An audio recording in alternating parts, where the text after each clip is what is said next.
So doon ay mga tao nga nangita sa kamatuoran, doon po yung mga tao nga wala na kay mangita gyud sila, dili na importante para nila.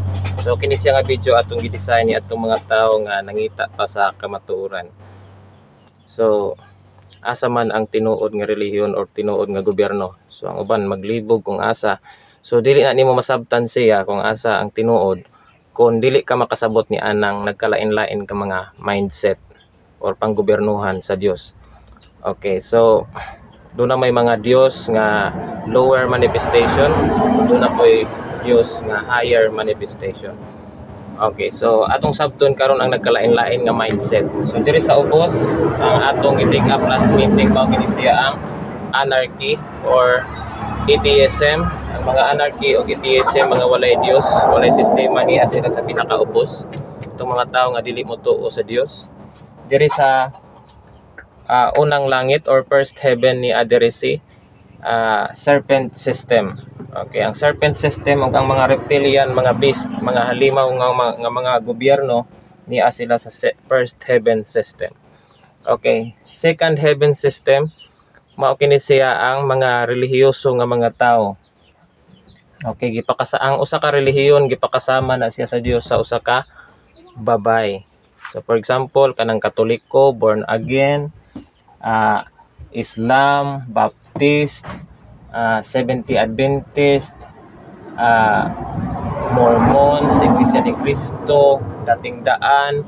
So gipakasama na sila sa Dios sa usa ka babay. Okay, asa man na nato mabasa? Imo nang basahon ngadto sa 2 Corinthians chapter 11 verse 2. So kung doon na kay Bible karon, pwede na nimo basahon. Gingon dito sa English atong basahon, "For I am jealous over you with godly jealous, for I have espoused you to one husband, that I may present you as a chaste virgin to Christ." Okay. Ang sinaunang iglesia, gipakasama na siya ni Apostol Pablo sa usa ka chaste virgin. Okay, binisayon ta na sama na siya sa usa ka dalaga nga ulay. Okay, so ang usa di ay ka-iglesia, so daghan man karog mga iglesia, Iglesia Katolika Romana, Iglesia ni Cristo, Iglesia sa Dios, Iglesia Seventh-day Adventist, tanan kana sila nga mga iglesia gipakasama na sila sa Dios sa usa ka babay. So that is why every religion doon na sila klase-klase nga pamaagi giunsa nila paglimpyo ang ilang kaugalingon nga mga katawhan. Okay, sa Sabadista nga side, doon na sila mga gidili nga mga pagkaon para mahimo silang limpyo at tubangan sa Dios. So diripod sa iglesia, doon na sila pamaagi. Sa Mormons, doon na po ilaing pamaagi. Sa Dating Daan, doon na po ilaing pamaagi. So nagkalain-lain na sila nga mga pamaagi apan usa lang ang ilang katuyuan ana nila nga makita nila ang tinuod nga Kristo. Ang nakalisod lang pod ni ana kay kung moabot na ni siya, nya di pod sila makakila or makakita, makonsider mapud sila nga foolish virgin. So ato na siyang makita sa Matthew chapter 25 1 to 12. Okay, nga dire dunay istorya ni Jesus Christ nga ingon siya dire, "Then shall the kingdom of heaven be likened unto 10 virgins which took their lamps and went forth to meet the bridegroom. And 5 of them were wise, and 5 were foolish." So unsa may wise, malamon, unsa may foolish, danghag. Okay, so pag abot din ining tinuod nga emperor king, kung dili sila makaila, naglakaw-lakaw na diri sa yuta, nagsangyaw na di ay nga wa sila kaila, wala sila mosunod, mahisama sila sa usa ka foolish virgin. Okay, niya naman karon ato namang gitudlo, niya naman karon ang tao nga gila sa mga Sabadista nga sa mga Seventh-day Adventist nga ilahang Dios o ilang Kristo, kailangan mosunod na sila. So ang mga Mormons naapod sila Kristo karon nga niabot, dapat mosunod na pud unta sila. Ang mga iglesia naa na po diri ang ilahang hari, ang ilang Kristo, kaso wala sila masayod nga ni ana di ay. So mao na karon nga ato ni siyang i-distinguish, atong ipasabot kay para katong mga makasabot maluwas sila, pero katong mga dili makasabot dito sila makaluwas. So that is why ang makaluwas sa tao nga dapat doon na siya eye of understanding ana siya sa Bible. sama na siyang eye of understanding kanang makasabot sila, makadiscern sa kapanahunan. Nga niabot na di ang ilang hari, dapat mosunod na sila. So kung dili sila mosunod, makonsider sila nga foolish virgin. So diha sa pagiging relihiyoso, wala pa na diha ang kaluwasan. That is why moingon sila nga walay relihiyon nga makaluwas. Tungod kay ang makaluwas ang bridegroom, ang Messiah or ang Emperor King. So that is why diri sa Bible gisulti na daan ni Jesus Christ nga ningon diri, and while they went to buy, the bridegroom came, and they that were ready went in with him to the marriage, and the door was shut. Okay. Katong mga andam ko no, nisugat sa pamanhonon o ni dawat sa marriage. Unsa maning marriage? This is not a literal only, but this is a spiritual marriage, a covenant. Ang pagdawat nimo sa covenant. So pag abot di sa Emperor King, dapat mo sunod ka na. So diri di sa yuta karon dunay upat ka prinsipyo sa kinabuhi nga ning abot. Okay, so kini karon ang pinakaulhi nga niabot tungod kay niabot kini siya ni adtong 1981 og na-confirm siya ni adtong year 2000. Kani ana jud. So kini siya dugay na ni sila nga mga gobyerno, kini siya may bag-o pa. Kini siyang woman system. Okay, so that is why dunay panag-away karon, dunay panagbagi bisan individually imong makita nga kini sila nga mga sistema, doon na po sila time nga mag-away-away. Ngano man, for example, individually, sa tagsa-tagsa, doon ay tao nga, kini magong serpent system, muna sila ang mga tao nga nakasabot ni sila nga doon ay Diyos, pero gaduda lang yun sila. Whereas kining ni Adere, nakasabot sila nga doon ay Diyos, nagpaabot sila, and then, nagsunod sila sa mga kasuguan sa Diyos. So for example, doon ay mag-asawa or doon ay mag-amigo nga kada na ang nagkita, ang usa manghuwam og kwarta, ang usa nangutang siya diri sa usa ka tawo nga relihiyoso. So tungod kay nasayod man siya nga kuan, relihiyoso ri siyang iyang nakaila. So for example, doon ay mga tao or mag-amigo, ang usa relihiyoso gikan sa second heaven system, ang usa gikan sa serpent system. So unsa man ni sila ang mga serpent system, mga bitin. That is why makabati ka nga doon na kay silingan nga bitin. So unsa man siyang bitin, traidor. Niglakaw nimo kana na ang siraan ka man. Pero as kiring mga relihiyoso, pag mulakaw ka di mo ang kanila siraan. So kini usay mag-atubang ni silang duha, halimbawa mangutang ni siyang serpent system nga tao, mangutang siya sa relihiyoso, dili siya mobayad kay sabot mo siya relihiyoso man ni, okay ra man ni nako dili bayaran. Manang usahay mag-away sila kay manukot man gyud din tawo ni, kay labi nagdako kayo ang iyahang giutang. So do na kani abusador man ni siya usahay. So bisan sa individual og sa mga nasod, so kung sa nasod naman po nato pahisgutan, asa man ang serpent system. Sa mga nasod, atong makita nga ang China, nigamit na sila sa serpent system. That is why pag abot sa pista, ilan na siyang isa-isa ang bitin or ang dragon. Makita niyo ang dragon, dako na, higanti na nga bitin. So gobyerno nila is serpent system. So ang woman system, imo nang makita pod nga makita na nimo sa mga relihiyon.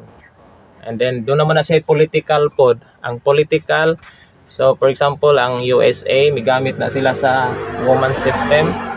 So ang Philippines, ang atong nasod nga Pilipinas, migamit po ta sa woman system. So ang atong politics, although politics na siya, but ang system nato migamit na siya sa woman system. That is why imo nang tan-awon sa preamble, makita na nimo sa preamble, we the sovereign Filipino people imploring the aid of the Almighty God in order to build a just and humane society. Okay, so so atong makita karon ang picture. So masabtan na nimo karon ang nagkalain-lain nga gobyerno o pinunuan sa mga tao, ang ilang mga mindset. Diha nimo masabtan asa gyud ang saktong dalan. So ang atong gitudlo karon nga ni ana ang bridegroom. ang third heaven system. Okay, so anong doon naman ay first heaven, doon naman ay second heaven, doon naman ay third heaven, Brad? Tungod kay mao na sila ang mga system nga niabot diri sa yuta. Ug kung makanawat ka niining third heaven system, bot pasabot nakakita ka sa Misaya, nakakita ka sa Kristo. Pero wala ka mo sunod niini nga system, buta ka pagihapon hangtod karon. So that is why during the time of Christ, iya unta ni gi-introduce, wa man siya dawata. That is when ingon si Kristo nga, sus kining mga Pariseo, mga relihiyoso kayo pero mga buta. Ano sila yung mga mata, panbuta. So kisa to, no?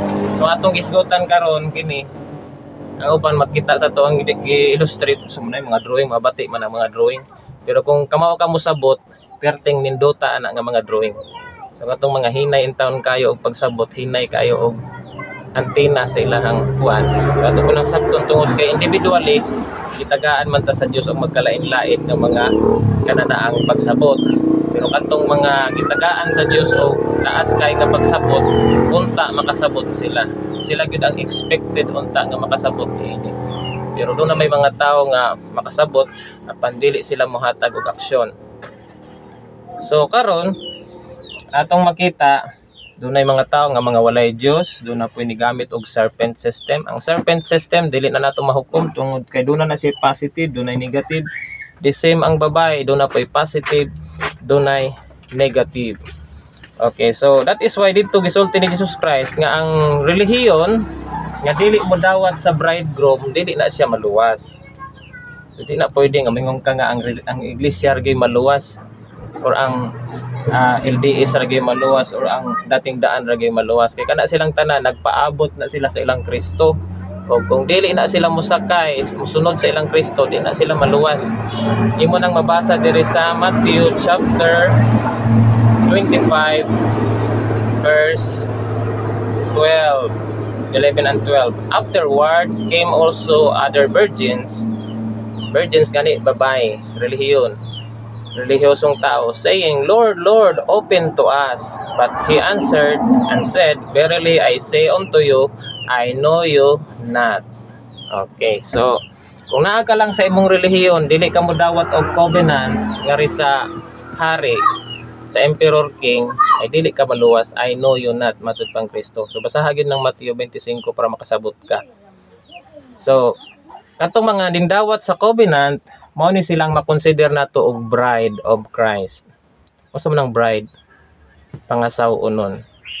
So kung nadawat nimo ang covenant diri sa highest heavenly government, kining tuo ka nako, nya nilahutay ka, nidawat ka sa covenant, but pasabot nadawat na nimo ang marriage, ang eternal covenant. Pero doon naman po yung mga members nga isunod sa tuwa pero wala sila kalahutay, wala nila madawat ang covenant. Ano man, so doon na po yung mga member diri nga atong naobserbahan nga igo lang sila nagpa-member og usa ka tuig, gipulaan sila og suporta sa gingharian na awanan nawag tang rapod. So di man na mao. So pareha ba naglumba, di na pwede nga igo ka lang mudagag kadali nga di ka mo lahutay. Kinahanglan imo gitong kuhaon ang katapusan nga plug para makonsider gyud ka nga winner. Kaya kung pagkadagma nimo di ka na mabarog, loser ka.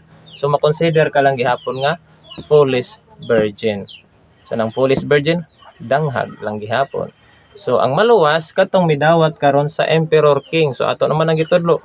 Kanos ama tawo ang tinuod nga emperor king, na ano na siya ato nang gitudlo. So that is why kini sila imong makita diha sa gisulti ni Jesus Christ, walay masayod sa pag-abot niini kundili ang ako lamang amahan. So karon nga niabot ang amahan, siya ang magpasabot nga niabot na siya. So katong mga nintuo sa amahan ni Kristo, mao kadto ang naluwas. So wala na kita sa relihiyon kundi ni nakita sa highest heavenly government. That is why ang atong gitudlo karon dili na ni siya religion kundi highest heavenly government. Mao na kini ang bridegroom.